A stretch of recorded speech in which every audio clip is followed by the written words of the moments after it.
কুমড়ো আর সিম নিয়ে নিয়েছি, আর কিছুটা পুঁই শাক আমি এখানে কেটে ধুয়ে পরিষ্কার করে নিয়েছি। চলুন তাহলে রান্নাটা শুরু করি। প্রথমে এখনকার পুঁই শাক একটু ফুল এসে গেছে, যেহেতু একটু শক্ত, ওই জন্য আমি প্রেশার কুকারের মধ্যে দিয়ে শুধু শাকটাকে একটা সিটি দিয়ে দেবো। পুঁই শাকটাকে সিদ্ধ করার জন্য আমি একটা প্রেশার কুকার নিয়ে নিয়েছি। এর মধ্যে আমি একটু সামান্য জল দিয়ে দিচ্ছি। এবারে এর মধ্যে কেটে রাখা শাকগুলোকে আমি দিয়ে দেবো।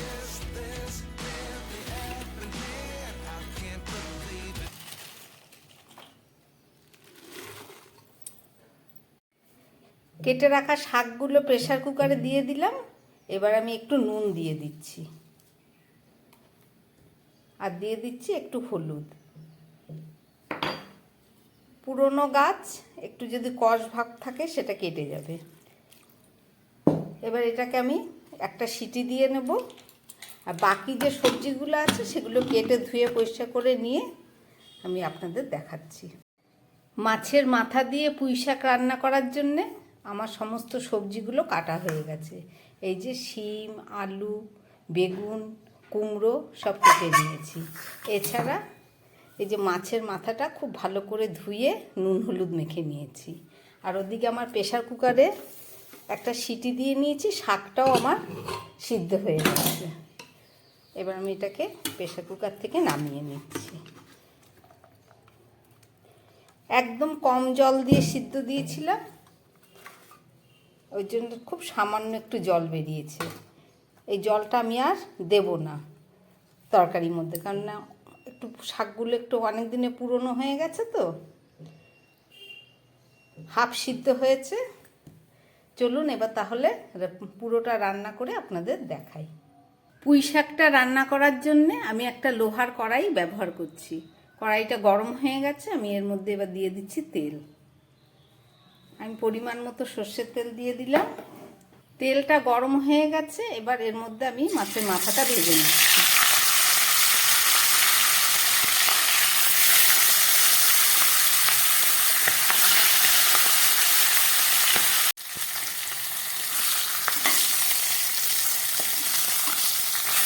মাছের মাথাটাকে আমি এবার উল্টে দিচ্ছি।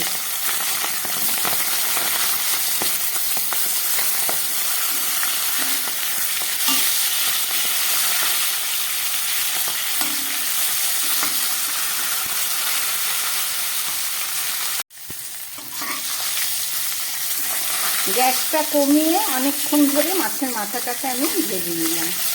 চলুন এবার এটাকে আমি তুলে ফেলব।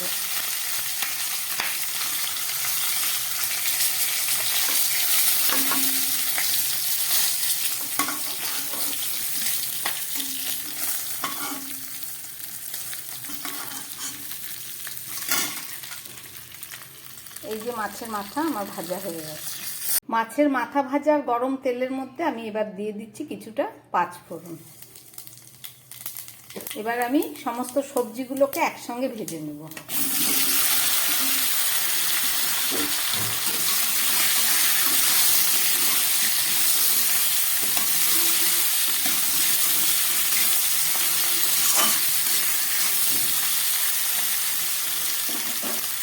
সামান্য নুন আর একটু পরিমাণ মতো হলুদ দিয়ে আমি সবজিগুলোকে খুব ভালো করে এবার কিছুক্ষণ ভেজে নেব।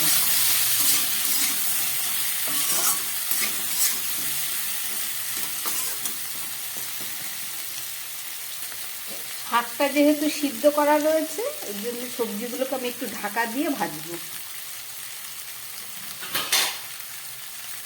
চলুন একটু ঢাকা দিয়ে দিই, আবার 2-1 মিনিট পরে ফেরত এসে আপনাদের দেখাচ্ছি। একটু ঢাকা দিয়েছিলাম 2-1 সেকেন্ডের জন্যে। এবার আমি ঢাকাটা খুলে সবজিগুলোকে আবার ভাজবো।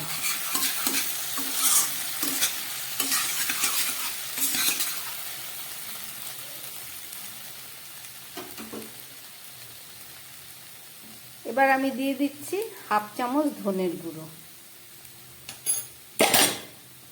আর দিয়ে দিচ্ছি 1/2 চামচ জিরের গুঁড়ো, আর দিয়ে দিচ্ছি খুব সামান্য একটু লঙ্কার গুঁড়ো। গ্যাসটাকে মিডিয়ামে করে দিলাম।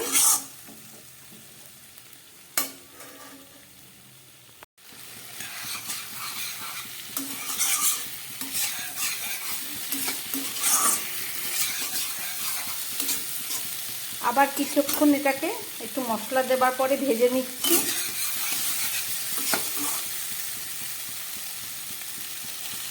আলুগুলো এখনো সিদ্ধ হতে বাকি আছে। মশলা দিয়ে একটু কষিয়ে নিয়ে তারপরে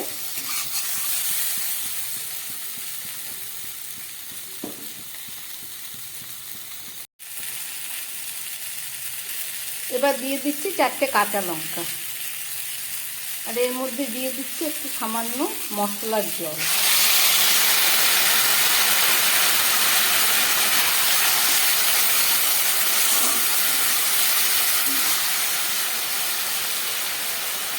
এবার এর মধ্যেই আমি মাছের মাথাটা দিয়ে দিচ্ছি, তা না হলে পরে আবার সিদ্ধ হবে না।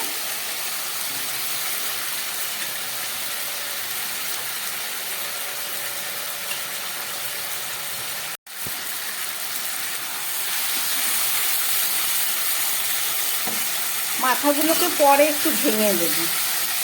আর এদিকে আমি এই যে 1 চামচ সর্ষে বেটে নিয়েছিলাম, সেই সর্ষের জলটা এবার এর মধ্যে দিয়ে দিচ্ছি।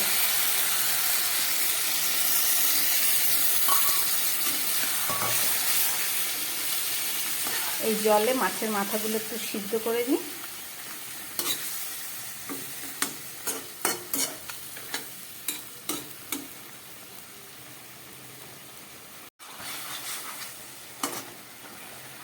মাছের মাথা দেবার পরে কয়েক মিনিট ভেজে সিদ্ধ করে নিলাম সবজিটাকে। আমি মাছের মাথাগুলো এবার একটু ভেঙে দেব।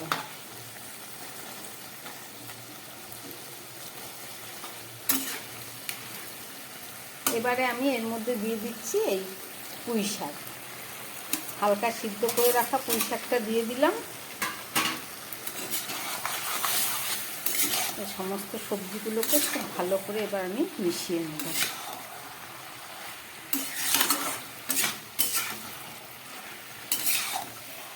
আপনারা দেখছেন মাছের মাথা দিয়ে পুঁই শাক রান্না।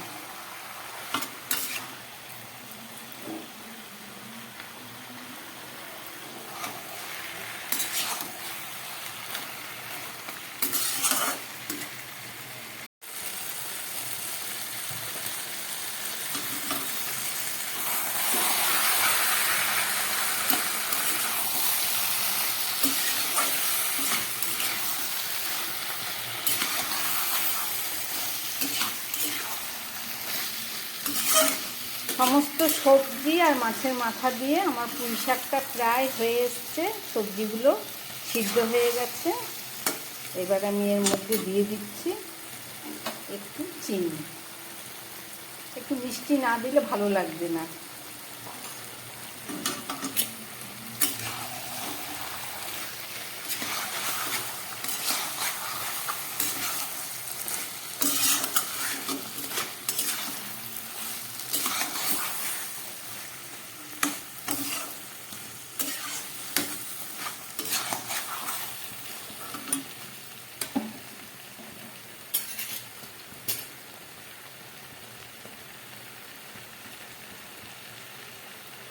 আবার গ্যাসটাকে কমিয়ে আমি 2-1 মিনিটের জন্য ঢাকা দিয়ে দিচ্ছি।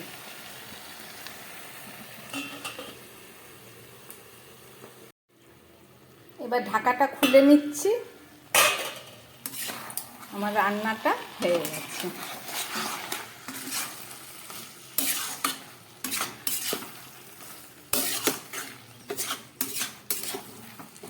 রংটা একটু কালচে হয়েছে, কারণ লোহার করা, ওই জন্য।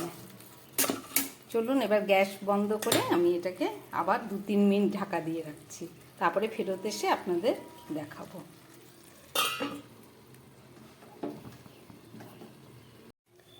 রান্না করলাম পুঁই শাক, মাছের মাথা দিয়ে পুঁই শাক। এবার ঢাকাটা খুলে আপনাদের দেখাবো। যদি ভালো লাগে আমার বানানো রেসিপি পুঁই শাক দিয়ে মাছের মাথার একটা সবজি, যদি আপনাদের ভালো লাগে তাহলে আমার চ্যানেলটাকে লাইক করবেন, শেয়ার করবেন এবং সাবস্ক্রাইব করবেন, যাতে আমি আগামী দিন নতুন আবার কোনো ভিডিও নিয়ে আসতে পারি। নমস্কার, সবাই সুস্থ থাকবেন, ভালো থাকবেন।